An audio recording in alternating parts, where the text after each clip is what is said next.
different partners all across the county, whether it's the Sheboygan County Economic Development Corporation, whether it's the Chamber of Commerce, whether it's our local department staff or folks in the county. But we also need to be strategic in terms of how we're educating the future. I'm probably going to go down a rabbit hole here, but in terms of we need to identify gaps in jobs that we're experiencing in the city.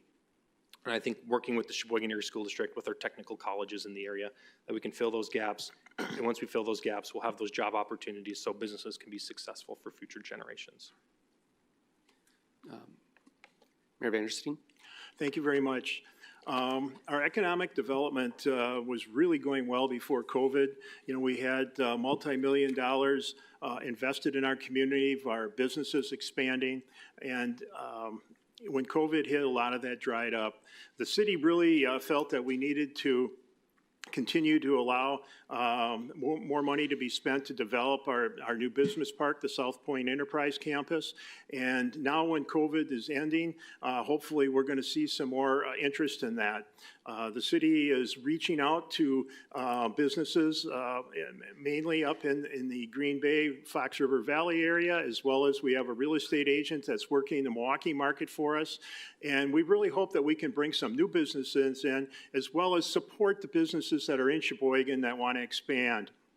But one of the real issues that's stymieing us in some of our additional economic development is our workforce. The workforce is a huge issue because before COVID, we had 2,000 to 3,000 jobs that were available all the time listed, and businesses couldn't find enough workers. And that's still the case today. And we have to work harder to have more housing available in our community, and we also have to find ways to bring more people in. The Economic Development Corporation has tried to have job fairs and organize those for our businesses, and to a certain extent they've been successful. But we have to find ways to get more places where people can live. We're doing a housing study right now, and this will kind of give us a guideline as to how many more housing units are needed in the city of Sheboygan in order to serve that workforce. And the other thing you have to remember is that if these people are driving in from Manitowoc or Fond du Lac, the city isn't gaining the full value of their employment and the spending power that they have. So this is a very important item that needs to be worked on, and we really have to concentrate on that workforce development. Thank you. It's almost like you anticipated my next question, because I was going to ask next about residential development and housing. And if there's a shortage of housing, we've seen a lot of luxury condo type developments or luxury apartment type developments recently. Do you believe we need more of those? Do you believe we need more affordable housing or even rent controlled housing? Do we need more houses for single family residences? What type of development do we need going forward? Thank you for that question. That's very important. The city of Sheboygan right now is redoing a housing study. The last time we did it about 3.5 years ago, it showed that we had a less than 1% vacancy rate in the city. And we haven't seen any studies from any other developers that's shown that we've really eroded that and gotten above 1%. So a good community should have about a 6 to 7% vacancy rate. You know, when you have somebody looking for a house, they want to see several options, and really for many types of housing, people don't have any options. There's just this one option, and sometimes that's not what you want, and then you go and you look elsewhere other than the city of Sheboygan, perhaps for that home. The real crux of things that we need to concentrate on are low-income housing. Now, in the last term, we've added over 609 units when the Oscar project is finished. So we've really put a lot of effort in that area, but it's my feeling that it's not going to satisfy that demand. And I'm looking to this study to really tell us how much more we need to build in order to serve the demand that's there for low-income housing.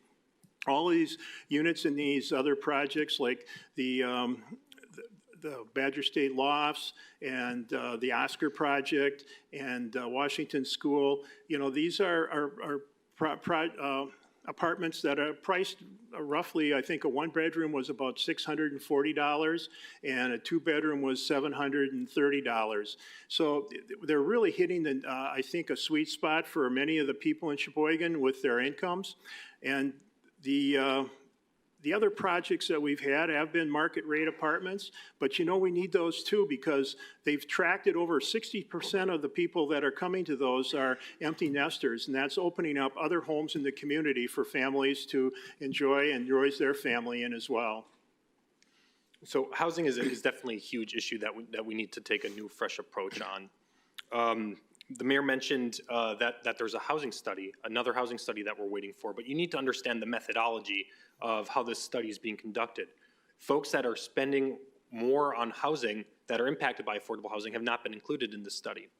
More than 40% of our community is spending more than 30% of their income on their housing needs. By HUD's definition, that is not affordable housing. So we do have a housing challenge in this community. Fundamentally, I think we need to diversify our housing stock in general. We need to ensure that senior citizens can afford to stay in their homes. We need to ensure that younger folks like myself can afford to plant their roots and grow here. We also need more single-family homes and not fancy luxury apartments that cost $1,800 a month for a one-bedroom apartment. I think that there's a lot of different challenges as well that business leaders face. I mean, 4 years ago when I was elected to the city council, we always talked about, oh, we have 4,000, 3,000 jobs available, and it seems like we can never make a dent in that. Well, maybe we're taking the wrong approach in terms of how we're solving this issue, and I think housing is a huge component that we're really missing the ball on. I served as the chairman of the Sheboygan County Housing Coalition, working with nonprofits across our community, whether it's Salvation Army, whether it's Safe Harbor, whether it's the library. We're seeing an increase in homelessness and social services as well. The libraries is a social service center for folks. Salvation Army, their homeless residents, they're increasing. There's a waiting list for them as well. So housing, we need to look holistically on that end as well, but we also need to look why it's more expensive to build here in Sheboygan County. We're missing the gap on a lot of trades. We need to work with LTC. We need more plumbers. We need more electricians. We need more carpenters as well, so that we can so that the cost of housing goes down as well. So, thank you. So as you're both expressing a concern about housing and a need to improve in that area, what practical steps can the city take, and particularly what steps could you take as mayor to effectuate real change in that area, beyond doing studies and finding out more detail about the need, but what can you really do to fix the problem? Mr. Sorensen. Yeah, I think there's a lot that can be done. Fundamentally, we need to work with, there are groups out there right now that are trying to tackle this, and they're clamoring for a voice, their voice to be heard from the city government. There's a lot of nonprofits out there that identified gaps that see firsthand who the clients that they serve, what they're experiencing. I think having conversations, bringing those folks to the table, listening to them, I think fundamentally we'll find out a lot of our issues in our community and where we're missing the gap. A lot of folks experience housing insecurities in a wide variety of different ways. Homelessness in our community looks different than it does, say, in Milwaukee or Chicago or another big city. A lot of what we're seeing here is a lot of families doubling up. We see a lot of couch surfing. We see a lot of folks possibly sleeping in their cars and parking lots. I think these are huge issues that we're not thinking about or plugging in terms of how we're doing these housing studies. But fundamentally, like I said before, my last statement, it's more expensive to build in the Sheboygan area than it is in most other parts of the state. And a huge part of that is that there's such a lack of folks in the trades, plumbers, carpenters, electricians. We need to prioritize those job skills trainings. We need to work with and have partnerships with the Sheboygan Area School District to show that students that these are job options, that these are a need in our community, making sure that we can strengthen those parts of our economy so that we can build more homes, more single-family homes, more affordable housing for everybody, because that is a huge component in how we can be successful as a city. Mayor Van Interesting. Thank you very much. One of the ways that we're going to, I think, solve this problem is to work with developers that can bring more projects to our city. You know, the city can support some of those with some of the funds that we have. We've been giving most of our developers maybe a 10 or a 15% developers incentive for some of the projects that we're bringing to the city. And we want to continue to prioritize the low-income housing that we've seen here and see that grow. The people that are homeless right now, you know, we do a homeless count a couple of times a year, and we've always come up with maybe 15 to 25. But when I talk to members of the school district, they say that that number is closer to 250 or 300 when you consider the people that you don't find out in a community at night when you do that count. So it's a very important issue, and it's something that we need to continue to look for solutions to. There are some helps with some of the agencies in town, but for the most part, they're putting people up in motels for short stays. We really need to find something that's a little bit more permanent housing for these people that are in between and having a lot of problems. Thank you. Very quick question that came from the audience today. Can each of you indicate whether you own real estate here in Sheboygan, the city, such that you're a local taxpayer? Mayor Vandersteen? Yes, I'm on the third home that I've owned. For a period of time, my second home we kept as a rental property, so I have experience as a landlord. I gave that up, and now I'm just owning my one single-family home, and that's it. Thank you. I'm different than Mike. Like 40% of other city residents, I'm a renter. So I'm a younger guy and planning my roots and making sure that one day I can buy a home in this community. Thank you. Well, I'm sure you knew this topic would come up, but I have a question about roads. Roads have been a pressing issue of concern for people in the city for a very long time, and I know that progress has been made in recent years since I believe it was 2015. But many people are still dissatisfied with the progress. So I'd appreciate it if each of you can speak to the progress that's being made, what we could possibly do to do better if you think that would be appropriate, and how we could afford to do better if you do think we should do more. Mayor Vandersteen. Well, first of all, our streets are really been a priority for me during my first 2 terms. And during that time, we've been able to increase the average streets resurfaced by tripling it, from 1.4 average miles prior to when I came into office up to 4.2 miles now in the last 7 years. The city has made a couple of moves to try to solve this problem. One is to buy our own paving machine so that our own staff can go out there and apply asphalt to the surface of the streets that we have. This has been a good strategy, and about 45% of the streets resurfaced every year are done by our own crews. But we have an impediment because we need somebody in many cases, or most cases, to mill that old asphalt off, and the only service that does that right now is Northeast Asphalt. We always get pushed around in their schedule, and many times we don't get our crews out there till late in the season, and they don't have as much time to do the work as they'd like. So I think one of the things we want to look at is maybe partnering with the county or doing it on our own, but buy our own milling machine so that we have the equipment that we need so that we can do our roads when we want to get them done. And that way we'll be able to have that crew in our machine that applies the asphalt as a paver do much more than we are currently right now. But when you do streets, it's not just the street that you're dealing with, it's all the stuff that's underneath it. So there's many things that have to go into a street resurfacing because you don't want to have to dig it up to change some of the utilities that are underneath it. Right now we have a 14-year program that we're in. We're the 5th year into that program. It's a big job. We have over 200 miles of streets, and we need to continue to keep that program on track. I'm surprised that the roads question came up. No, the roads are the #1 issue that I've always have been hearing concerns from citizens all across Sheboygan.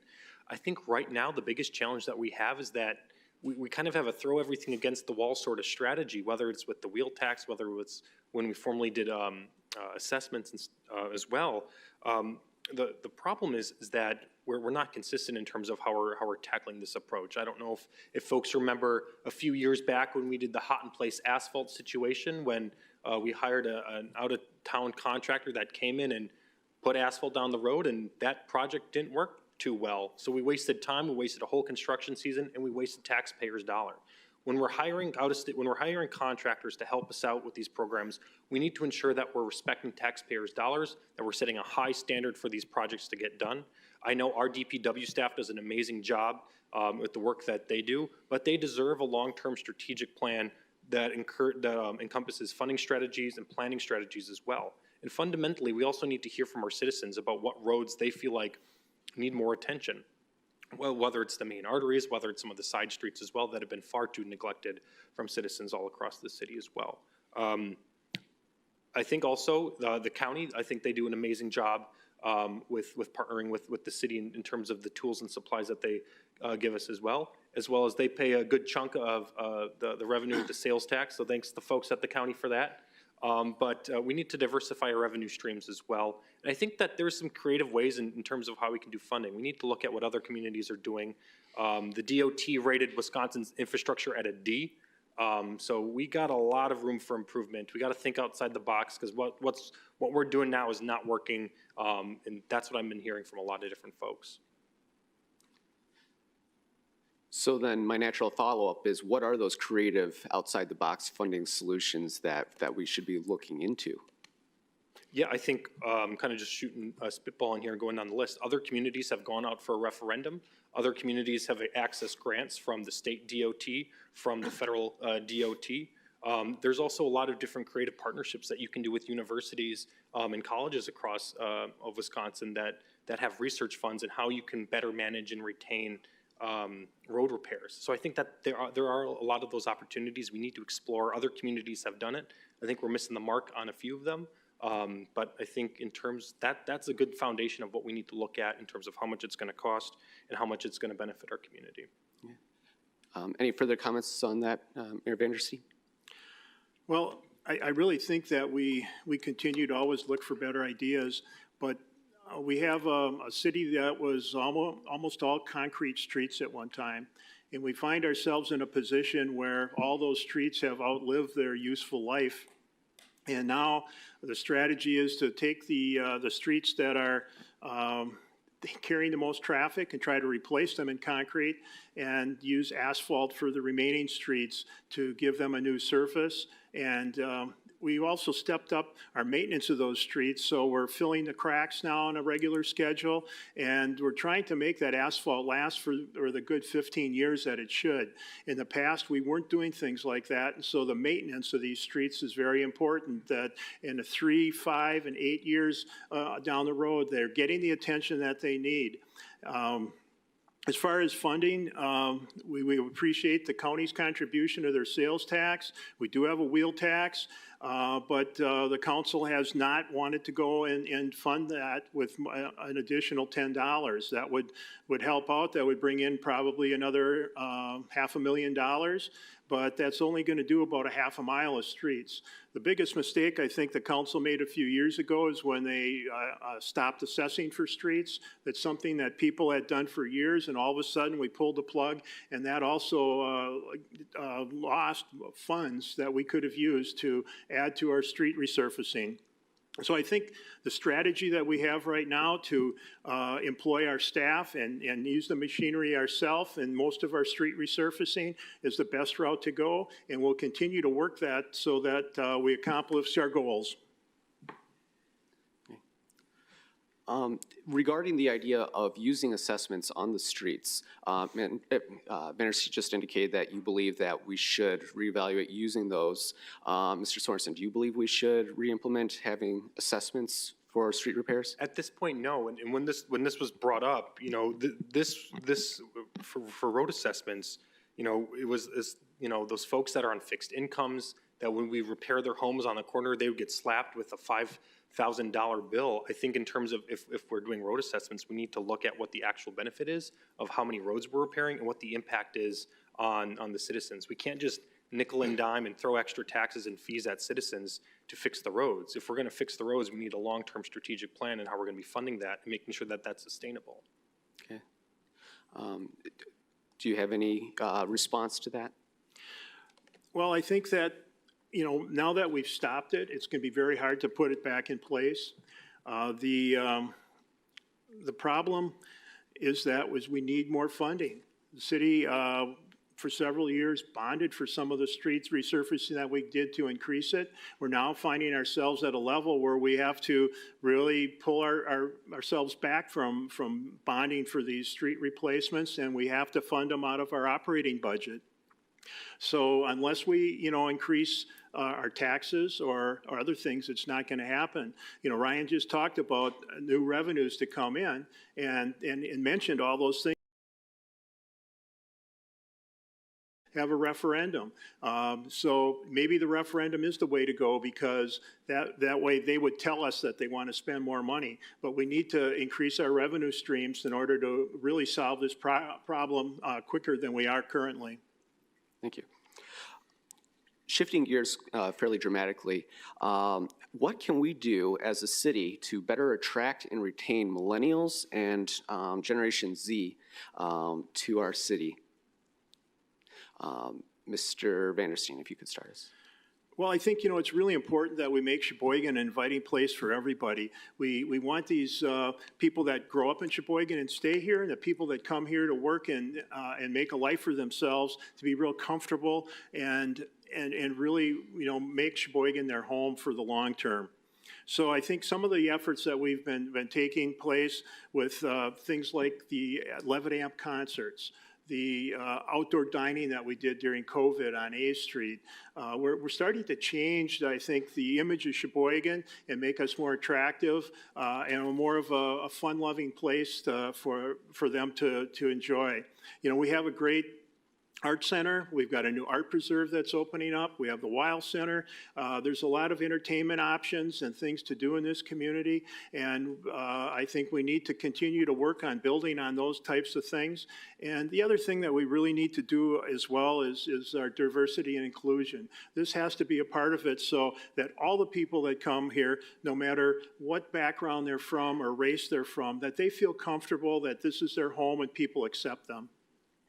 I think this is an awesome question, and this issue is a big case study in why I believe we need some new leadership in city government. For the last 10 years, this has been a question we've been asking ourselves as a community. How do we recruit? How do we attract and maintain young talent? And the best solution that we could come up with was building luxury apartments.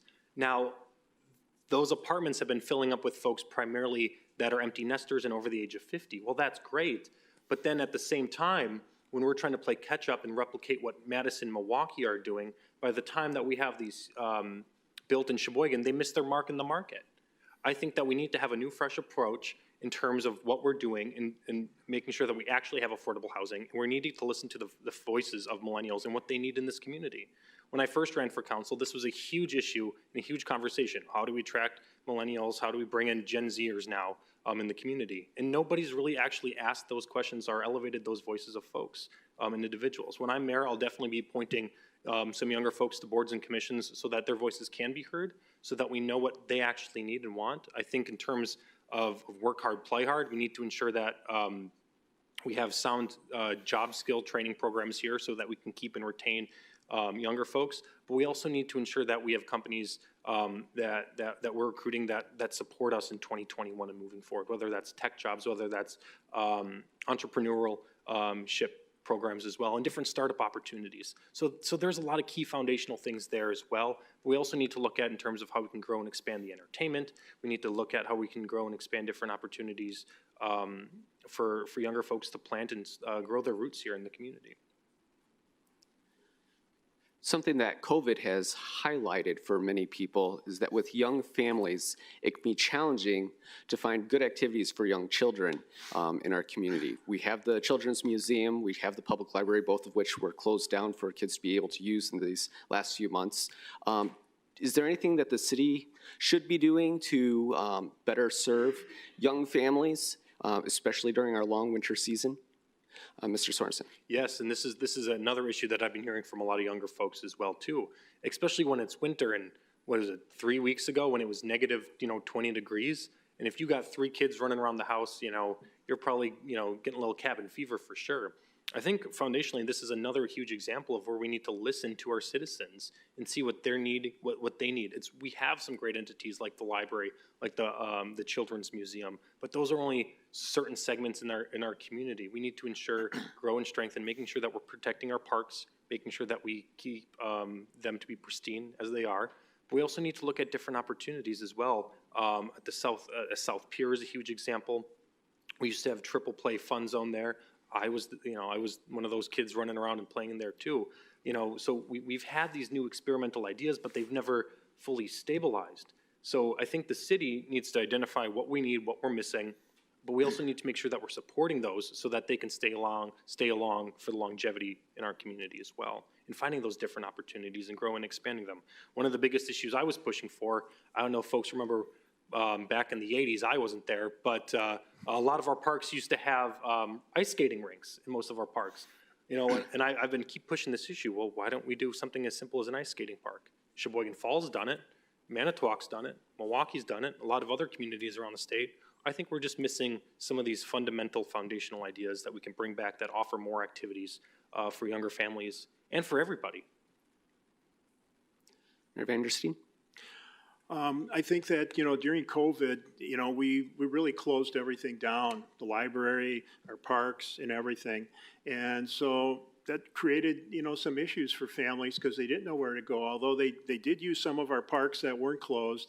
And we finally opened up our playgrounds, which I think maybe we're too careful with, but, we weren't understanding COVID at that time.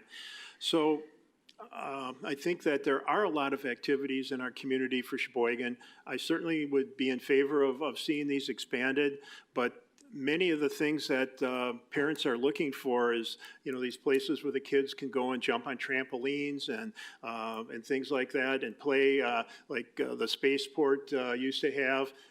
These are things that need to be done by a private entity, and while we can incentivize those people and bring them into some of our programs that create jobs and help to set them up, it's still going to take people that want to solve those needs in our community in order to see these things built and come online. So I think we have to continue to promote the activities that are here and try to get more people maybe involved and taking advantage of them. But Sheboygan is a great place to raise a family, and if you look a little bit harder, you're going to find many of those opportunities in our community. Mayor Vandersteen, is there anything further that the city should be doing to facilitate businesses, and especially smaller businesses in our community, being able to function with the COVID-19 pandemic? Do you think that it's mostly over, or are there further steps that we should be taking? Well, I think I've done a lot to help our businesses out. During COVID, I put on a seminar for them to help them get through the winter. We brought them together with some representatives from the American Restaurant Association, and then we also had a local discussion of things that we can do. The city took advantage of some of the COVID funds that we received from the CARES Act, and we made loans available for businesses that were kind of falling through the cracks, the businesses with 5 or fewer employees. And we were frustrated, and the businesses were, because if they had taken advantage of the PPP program, they couldn't participate. Well, when they redid some of the restrictions on the CARES Act, we finally were able to deal with more of those businesses, and we recently reissued the call for them to apply for about $200,000 that we still had available. And just this week, we sent out another notice to them that we had a consultant that was coming in, and we could set them up with a one-on-one discussion with this consultant for the restaurant industry to help them to come up with some new ideas, whether it's doing a better job with delivery of food and things like that, making their operation more compatible with the COVID situation that we're dealing with. The other thing that, the businesses in our community, I think, have responded fairly well to that. And, you know, we've put some programs out there, and we just hope that they apply and get the help that they need. We want to see them survive. Small Business Saturday was a great event. The City Hall really helped them to promote that, and businesses had a great response from our citizens, and maybe we just need to run Small Business Saturday more often to encourage people to shop local. I think this is definitely a key issue. We're not out of the woods just yet. We're still in this pandemic. Businesses are still struggling. And looking at the city, we still have over $200,000 in terms of money that we got at the onset of this pandemic that we need to distribute to local businesses. A lot of businesses that I've been talking to and engaging with are frustrated that there has not been a clear coordination in terms of how we're supporting the businesses during this pandemic. Folks are still struggling. These are the conversations I'm hearing, whether it's the local bar that had to shut down, whether it's the local coffee shop that had to cut its staff in half, whether it's the manufacturing plant that had to shut down for 2 weeks because they had an outbreak. Folks are still struggling. A lot of businesses are still in the red, and they're just barely hanging on. I think the city needs to make sure that we're allocating this money properly, but we also need to make sure that we're reaching out. I think we don't need to spend taxpayer dollars on a consultant on what to do. We have great partnerships right here in the city, like the BID, like the Chamber of Commerce, that can facilitate these conversations, so we can listen directly from the businesses and what they need and what can make them successful. On the onset of the pandemic, with help from the Chamber, we facilitated a lot of these conversations from restaurants and local taverns in the area, asking them, what do you need? How can the city be effective during this time? So as the chairman of the Licensing and Hearings Committee, we introduced a bill to reduce and get rid of red tape in the city ordinances that would allow for outdoor cafe seating. And I don't know if folks remember 8th Street during the summer, but because of our changes in cutting that red tape, we were able to ensure that restaurants could get creative in terms of how they serve their patrons, keeping staff safe and their customers safe as well. I think we need to continue that, ensuring listening directly from the businesses what they need, and then acting on them of what they're hearing, what we're hearing from them as well. What has been the financial impact on the city government of the COVID situation, and what is going to be the impact going forward as a result of that? Mr. Sorensen. Yes, and this is a tricky question, and it's been a question I've been asking since the pandemic started. The problem is we don't fully know what the full picture is just yet. Now, we just had our budget that we passed back in October. Until we know what the final impact is from this pandemic once this is over, and we'll see how long it takes us to recover, then we'll have a better foundational understanding. But I mean, looking at it from the start, we know that hotel revenue from room taxes, that's been significantly low. We know sales taxes have been kind of all over the board from a county perspective in terms of what we're getting from road funding as well. That's been kind of all over the board as well. So the pandemic, in terms of how it's impacted our budget, is not just known yet. We know it's going to be difficult. We know 2022 is going to be more challenging and how it's going to impact our budget, but a big priority of mine is ensuring that we can preserve the services that we provide in the city, police and fire, library services, fixing our roads, ensuring that those are preserved so that we can move forward and that we can minimize our impact from the financial impact that COVID has had on all of us. Mayor Vandersteen. Thank you. Through September of last year, we calculated that we lost about $1.2 million in revenue due to COVID. And this was things like the room tax. The other thing that was kind of interesting is things like water. NEMAC closed down for 2 months, and they use about 20% of the water that's produced in the city of Sheboygan's water department. So that was about $500,000 in losses of water to industries, and then another $250,000 of losses as we clean that water in our water treatment plant. In addition to that, there was loss of revenue in our park departments with rentals of park facilities, and so altogether it came to about $1.2 million through last September. The CARES Act took care of many of the COVID expenses that we've had, and it allowed us to buy some IT equipment for people to use laptops when they had to work remotely and things like that.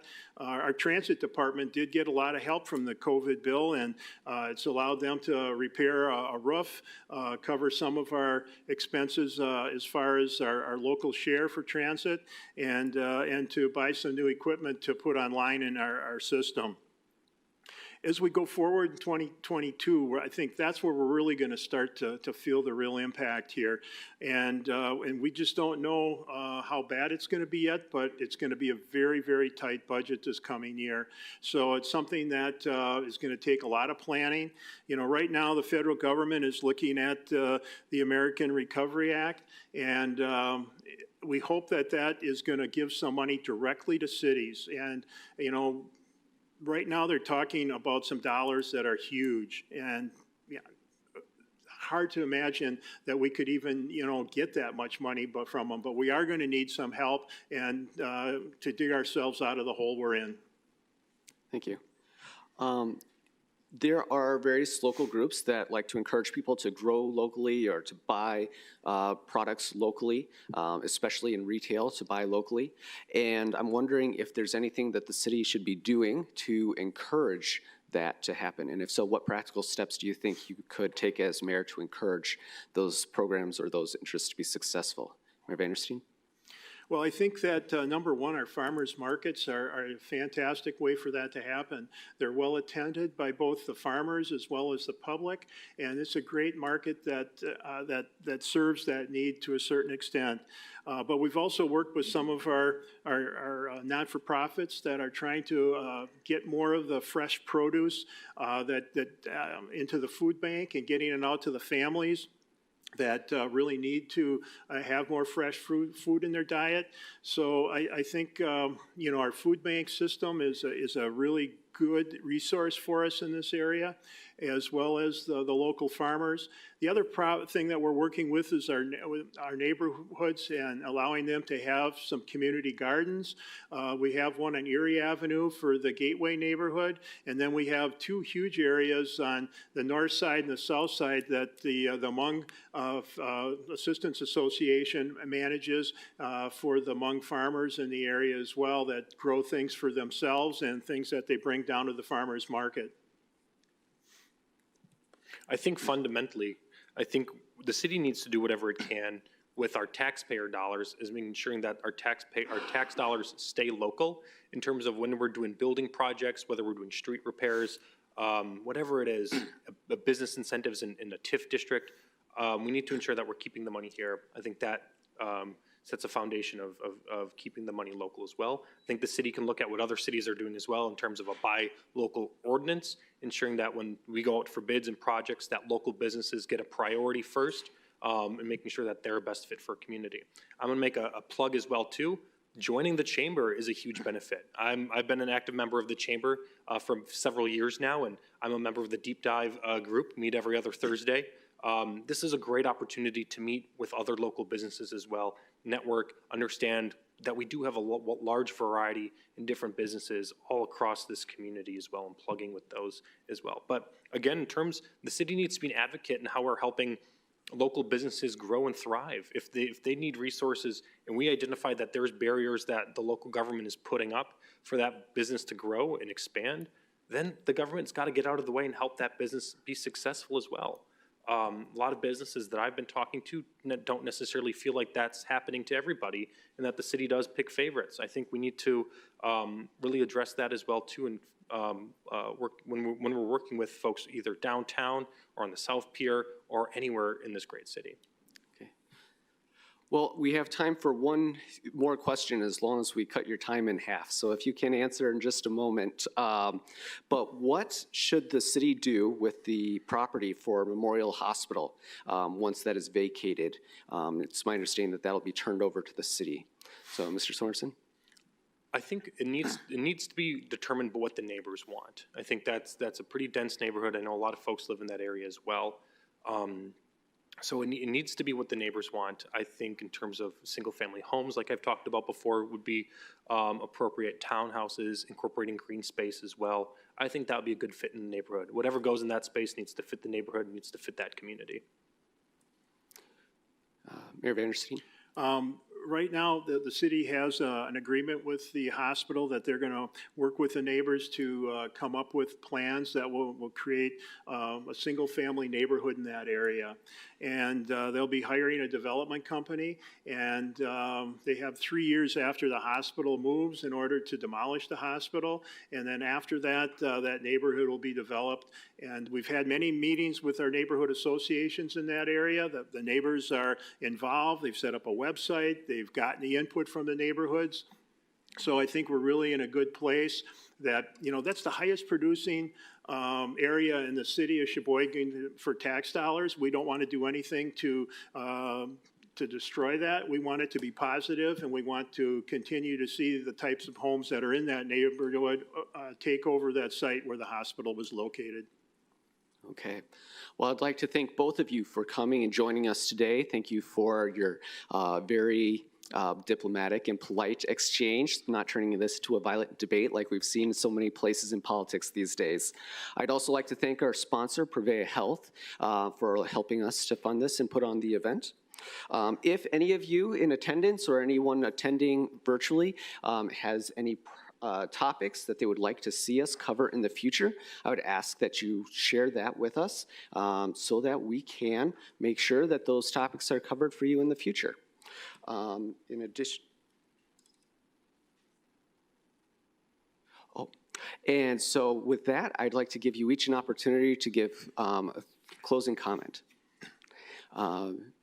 Mr. Sorensen. Awesome. Well, thanks again, everybody, for coming out on this lovely Friday afternoon. Thanks for the Chamber for putting this on. So at the beginning, I talked about a tale of two cities situation. So the point of my campaign, and a lot of folks that I've been talking to, is really highlighting that Sheboygan County is experiencing a lot of prosperity and progress. However, there's still a huge chunk of our population that is being left behind, and we need a new approach in terms of how we're helping those citizens. In 1862, Abraham Lincoln told Congress that the dogmas of the quiet past cannot inadequately help the stormy present. Right now, we're in a stormy present. We need new leadership in how we're supporting our community, because we must think new. We need to bring new ideas to the table. Your businesses have not been successful. If you stayed the status quo, you guys have innovated, you've gotten creative. I think the city does need to do the same. If you're interested in following our campaign, check us out online, SorensenForSheboygan.com, and we're on Facebook as well. Thanks, everybody. Thank you for that opportunity. You know, in the past 8 years, I think I've really been a change agent for the city of Sheboygan. We've picked up our road construction. We've really accentuated our communication with our community. We've added the Sheboygan Insider, which is a monthly newsletter. We've put in Nextdoor as a communication tool for our city and our neighborhoods to use. I've really worked hard with our neighborhood associations to grow them from 2 associations up to 12 now, and really help our police department implement and keep their community policing program in place. And this has produced a 31% decrease in Part 1 crimes. I think the safety of our community is really in good hands with these projects that we've done and the work of our police department. So I hope that you'll support me, and this is my interview for my job for the next 4 years, and I hope you'll decide to hire me for the next 4 years and keep Vandersteen in office to keep on building a better Sheboygan. Thank you. Thank you both.